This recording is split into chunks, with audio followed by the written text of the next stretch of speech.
बिस्मिल्लाहिर्रहमानिर्रहीम। अस्सलाम वालेकुम। किचन विद मेरू में हाजिर हूँ एक और नई मज़ेदार सी रेसिपी के साथ। आज मैं मीठे की रेसिपी लेकर आई हूँ और मैं बनाने जा रही हूँ आज शीर खोरमा।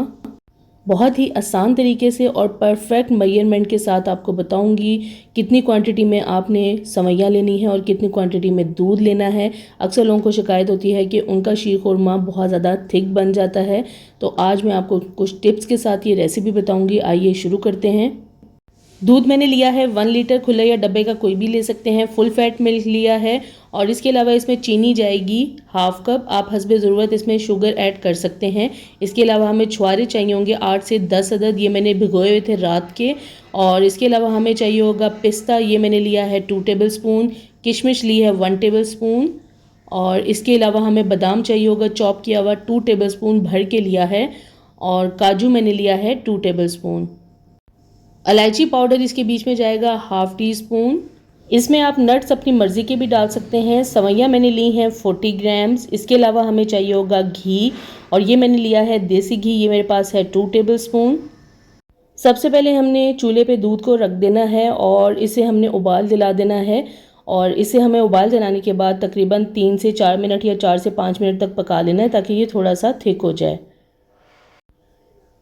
दूध को मैं एक तरफ पकने रख दूंगी और अब मैं क्या करूंगी, एक अदद मैं पैन ले लूंगी और इसके बीच में डाल दूंगी मैं घी। और घी मैंने लिया है 2 टेबल स्पून। और साथ ही इसके बीच में ऐड कर देने हैं छुआरे।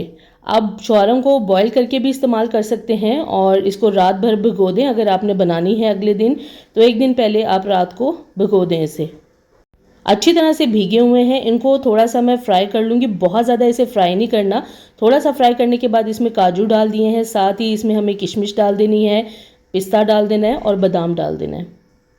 ड्राई फ्रूट्स इसमें अपनी मर्ज़ी से आप डाल सकते हैं, जो आपको पसंद है वो ऐड कर सकते हैं।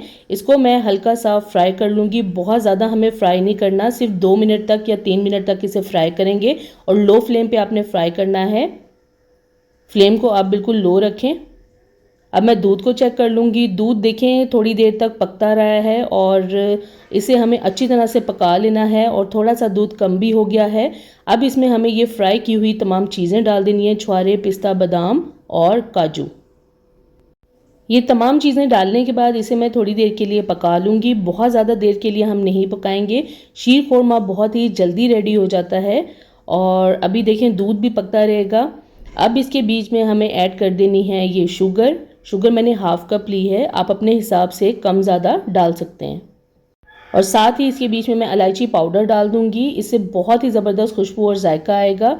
अच्छी तरह से मिक्स कर लूँगी। चीनी भी अच्छे से डिज़ोल्व हो जाएगी। इसे हमें कुछ देर के लिए पका लेना है। और देखें कुछ देर के लिए मैंने पका लिया है और बीच में साथ साथ मैं चम्मच चलाती रही हूँ। एक तरफ ये पकता रहेगा और दूसरी तरफ मैंने एक अदद दोबारा से पैन रख दिया है। इसमें डाल दूंगी मैं 2 टेबल स्पून देसी घी। घी को हमें मेल्ट कर लेना है और जब घी मेल्ट हो जाए तो इसके बीच में हमें ये सवैयाँ डाल देनी है। और सवैयों को भी हमें लो फ्लेम पे फ्राई कर लेना है, इतना कि हल्का सा इसका कलर चेंज हो जाए। इन सवैयों को आप डायरेक्ट ना डालें दूध में, थोड़ा सा इस तरह से फ्राई करके डालें ताकि इनका थोड़ा कच्चापन दूर हो जाए। और इस तरह से फ्राई करके डालेंगे तो बहुत ही ज़बरदस्त इसका टेस्ट आएगा। अब देखें इसे मैं लो फ्लेम पे फ्राई कर रही हूँ और साथ साथ चम्मच चला रही हूँ। सवैयों को हमें बहुत ज़्यादा देर तक फ्राई नहीं करना, सिर्फ 3 से 4 मिनट तक लो फ्लेम पे फ्राई करेंगे। उसके बाद हम इसे दूध में ऐड कर देंगे। दूध में ऐड करने के बाद इसे अब हमें पकने देना है तकरीबन तब तक जब तक इसकी कंसिस्टेंसी थोड़ी थिक नहीं हो जाती। इस टाइम पे आप दूध को अब अपनी मर्ज़ी से थिक रख सकते हैं, शीर खोरमे को जितना आपने इसे थिक रखना है। अभी देखें थोड़ा पतला है और अब इसे थोड़ी देर मैं पकने दूंगी ताकि ये थोड़ा सा गाढ़ा हो जाए। जैसे जैसे सवैयाँ इसमें पकती जाएंगी, एक तो वो फूल जाएंगी और दूसरा दूध जो है वो गाढ़ा होना शुरू हो जाएगा। और मैंने बिल्कुल परफेक्ट मेजरमेंट के साथ ये सवैयाँ ऐड की हैं। दूध 1 लीटर लिया है और 40 ग्राम इसमें सवैयाँ ऐड की हैं। चीनी आप अपने हिसाब से कम ज़्यादा ऐड कर सकते हैं। अब देखें दूध को मैंने इतना पकाया है कि ये थोड़ा सा थिक हो गया है और इतना थिक हो गया है कि इसे ठंडा होने के बाद जब मैं रखूँगी तो ये थोड़ा सा मज़ीद थिक हो जाएगा। इसकी कंसिस्टेंसी आपने इसी तरह की रखनी है। इसे चूल्हे से उतार लिया और ठंडा होने दिया। ठंडे होने के बाद अब मैं इसे डिश आउट कर लूँगी। आप कंसिस्टेंसी चेक कर सकते हैं कि बहुत ज़्यादा गाढ़ा नहीं है और बहुत ज़्यादा पतला नहीं है। ये देखें, बिल्कुल परफेक्ट कंसिस्टेंसी के साथ मैंने ये शीर खुरमा बनाया है और इसी मेजरमेंट के साथ आपने तमाम चीज़ें ऐड करनी है। अब इसके ऊपर हल्का सा मैं बादाम, पिस्ता और थोड़ा सा खोपरा मिक्स करके मैंने चॉप कर लिया था और वो ऊपर से मैंने डाल दिया है। हमारा मज़ेदार शीर खुरमा बिल्कुल तैयार है। आज इस वीडियो में आपको मैंने शीर खुरमा की बहुत ही आसान सी और झटपट रेसिपी बताई है। ये शीर खुरमा बहुत ही टेस्टी बनता है। अक्सर ये दावतों में बनाया जाता है और बहुत शौक से खाया जाता है। आप इसे ज़रूर घर पर ट्राई करें और मुझे कमेंट्स में ज़रूर शेयर करें ये वीडियो आपको कैसी लगी। अगर अभी तक आपने मेरे चैनल को सब्सक्राइब नहीं किया तो प्लीज़ मेरे चैनल को सब्सक्राइब करें, लाइक करें, शेयर करें और बेल आइकॉन को ज़रूर प्रेस कर दें ताकि मेरी आने वाली नई वीडियो का नोटिफिकेशन सबसे पहले आपको मिले।